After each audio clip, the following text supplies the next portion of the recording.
nós precisamos pensar acerca disso. Eu me lembro de um preletor, de um autor chamado Josh McDowell.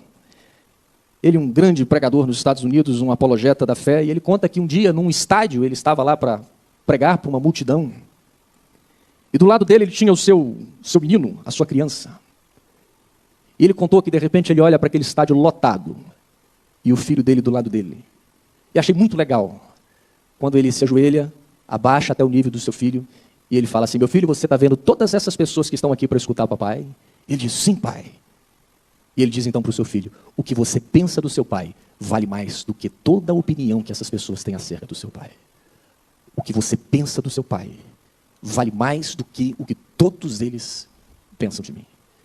O que adianta nós termos fama lá fora? O que adianta nós termos boas referências lá fora, se dentro de casa nós não estamos sendo modelos para os nossos filhos? Eu me lembro ainda o meu filho com 4, 5 anos de idade.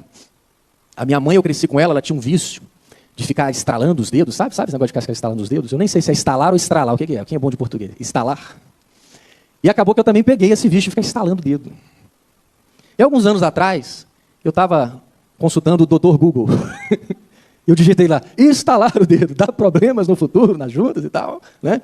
E nessa época eu estava fazendo essas pesquisas, eu fui surpreendido um dia com o Mateus, que chega lá no meu escritório em casa, eu tenho um escritório em casa, e ele chega para mim, e devia ter uns 4, 5 anos, e fala assim: pai, eu falei: o que é, meu filho? Eu quero te mostrar o que eu aprendi. Aí eu falei: é? Eu falei: então mostra para o papai. Irmãos, ele fez igualzinho a mim, ele pegou os dedinhos dele, crack.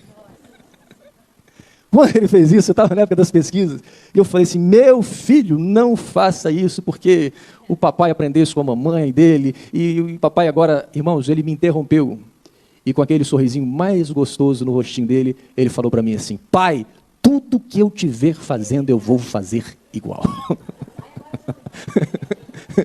Tudo que eu te ver fazendo, eu vou fazer igual. Numa outra situação, estava eu e Virgínia comentando alguma coisa, e de repente a gente subiu e me põe o Mateus a ficar repetindo tudo que eu estava falando com o Virgínia. Porque a criança, assim, ela está lá debaixo da mesa, aparentemente completamente alheia, né? Não está prestando atenção em nada, está ali brincando. E aí ele começa a repetir tudo, eu falo: mas meu filho, você escutou tudo que o papai estava dizendo?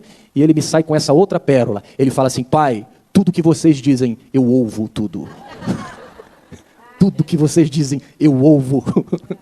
Ouvo tudo. Ou seja, os filhos, eles nos tomam como modelos. Um dia, uma mulher veio até mim e ela escutava o pastor dela numa pregação dizer assim: se você quer saber se você está sendo um bom modelo, você pai, você mãe, pergunte ao seu filho se ele vai querer se casar com alguém que tenha semelhança ao papai ou à mamãe. E essa mãe veio me dizer que escutou essa palavra e o marido estava em casa. E de repente essa menina, de pouca idade, criança, ela chega para a mãe e fala assim, a mãe é surpreendida, você vê como é que as crianças, a gente pensa que elas não sabem de nada, né? Aliás, o meu sogro, né, o seu Mário, diz assim: Alcione sabe de tudo, essas crianças. E ela me chega para a mãe e diz: mãe, eu não quero me casar com um homem que se pareça com o papai. E essa mãe então me dizia: pastor, hoje a minha filha, ela está junto com uma outra mulher, ela mora com uma outra mulher, mas eu me lembro que ela, criança, ela disse para mim, ela escutou aquela palavra e ela disse: eu não quero me casar com alguém que se pareça com o pai. Veja, eu não estou querendo aqui, embora esse tema da culpa é um tema recorrente, mas o fato é que nós estamos investidos dessa responsabilidade.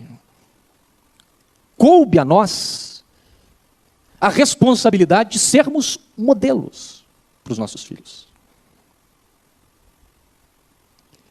Esses filhos também dão sinais.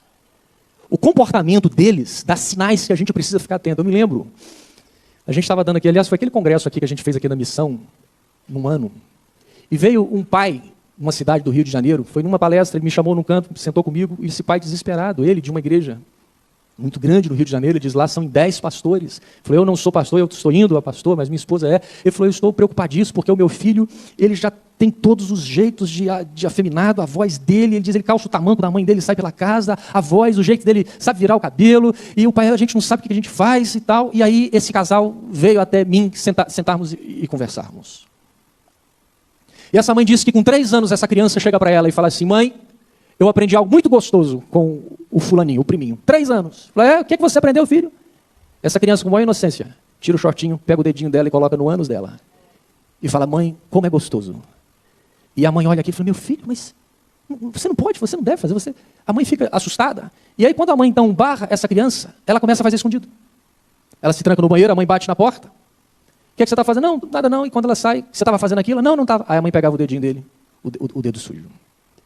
Ela diz, passou algum tempo, ele mais ou menos com 6 anos de idade. Nós estávamos em casa, eu, meu marido e um casal de amigos. Esse casal tinha um menino de 9 e o nosso tinha 6. Eles estavam lá no quarto, a gente estava conversando e de repente me veio a cabeça, eu vou lá ver o que eles estavam fazendo. E o que aconteceu? Quando ela chegou lá para ver o que estava fazendo, o mais velho estava com o pênis na boca do filho dela. E aí os pais começaram a levar a coisa para o lado espiritual. Só pode ser coisa do diabo, porque na minha família tem essa maldição, e aí nós precisamos quebrar essa maldição. Eu falei, não, tudo bem, mas antes da maldição, porque esse é um rapaz, eu quero conversar com esse pai. Como é que esse pai está sendo o modelo? Por que esse filho está repudiando esse pai? Aí a mãe olhou e falou assim, olha, para começar, agora que ele, o pai, trabalhava fora, ficava não sei quanto tempo fora, voltava e falou assim, mas não era só isso, ele chegava em casa, ele não tinha nem paciência para ficar em casa, e o marido do lado. Ele falou, é verdade. Ela falou assim, Alcione, é como se o pai não existisse na linguagem dos meus filhos. Não é só dele não, da menina também. O mundo deles, o pai nunca está presente. Eles não perguntam do pai, eles não falam do pai. Porque o pai não está em casa, o pai, nem ele em casa. E esse pai, diante dessa situação, ele dizia, eu tomei essa decisão, eu larguei o meu trabalho. E eu arrumei um outro trabalho, porque mesmo ele com o trabalho dele, ele também não ficava em casa quando ele ficava de folga. Ele falou, porque eu também não tive um pai. Eu falei, agora você vai ter que se virar nos 30. Eu falei, eu já larguei, agora eu preciso de uma orientação, o que eu faço? Eu falei, bom, você vai ter que ensinar o seu rapaz a ser homem. Eu falei, como é que eu vou fazer isso? Eu falei, você vai ter que dar tempo de qualidade para ele. Eu falei, outra coisa, mãe, você precisa sair dessa relação um pouco. Porque o grave problema, às vezes, de uma estrutura familiar em que a mulher também assume a liderança, é que o marido fica sendo o segundo. Eu não sei se vocês já perceberam, mas quando você vai estudar uma estrutura de família homossexual, normalmente é essa, é a mulher muito forte e o homem muito fraco. Eu falei, então, o pai precisa entrar, mas a mãe precisa sair. Porque às vezes até o pai quer entrar, mas a mãe não sai do lugar. O pai precisa assumir a liderança e a mãe tem que deixar o posto de liderança. Vocês estão dispostos? Vocês têm. Tudo bem. Eu falei, não, vamos fazer o seguinte. Você vai começar a fazer atividade só você e ele. Você vai começar a sair com ele. Você vai começar a fazer algumas coisas só você e ele. Eu falei, outra coisa, rapaz, sai no tapa com esse menino em casa. Vai pro tapete com ele, pega a briga com ele. Né? Eu falei, compra algumas coisas de homem, espada, pega alguma coisa, sabe, de homem mesmo, revólver, dá tiro, vai instigar esse lado masculino dele. E ele vinha, todo mês ele vinha com a mulher dele. E ele voltou para cá, eu falei, você vai fazer coisa só você e ele. E o que ele fez? Começou a fazer atividade, só ele, o filho, comprou espadinha, começou a brincar e jogar uma bola. Sabe essas coisas? Ele começou a fazer isso com o filho dele. Eu falei, você vai afirmar a identidade do seu filho, você vai falar que você tem orgulho de que ele é um homem, que você tem orgulho de que ele é seu filho. Irmãos, e foi muito interessante. Ele começou a falar que a voz do menino começou a mudar. Ele falou assim, pastor, ele começou a parar de calçar o tamanco da mãe, agora ele calça o meu chinelo. E na última ou penúltima vez que ele veio, acho que foi na penúltima, eu falei, você vai agora marcar um encontro, você vai dar um presente para ele de homem. Mas o que ele gosta de fazer? Vai no McDonald's, você vai comprar um presente para ele. E você vai pedir perdão a ele da sua ausência. E ele fez isso. Ele foi num lanche com ele, comprou um presente que eu não me lembro, que pediu perdão e dizer que o seu garoto chorou, chorou, chorou. E quando esse homem me volta no nosso último encontro, porque depois acabou que a gente não conseguiu se encontrar mais, mas a gente sempre se comunica via WhatsApp, ele falou assim, eu estou muito feliz. Falei, por quê? Porque essa semana ele olhou para mim e disse assim, pai, quando eu crescer, eu quero ser como você. Ou seja, então, ele estava conseguindo se colocar nesse lugar de modelo. Agora, o que eu quero chamar a sua atenção? Preste atenção nos sinais. Carro, quando começa a dar sinal, é para você parar. Não é para colocar um curativo em cima da luz vermelha. Para. Reflita. Sonda-me, ó Deus. Busque alguém que te ajude a refletir. Não adianta a gente, às vezes,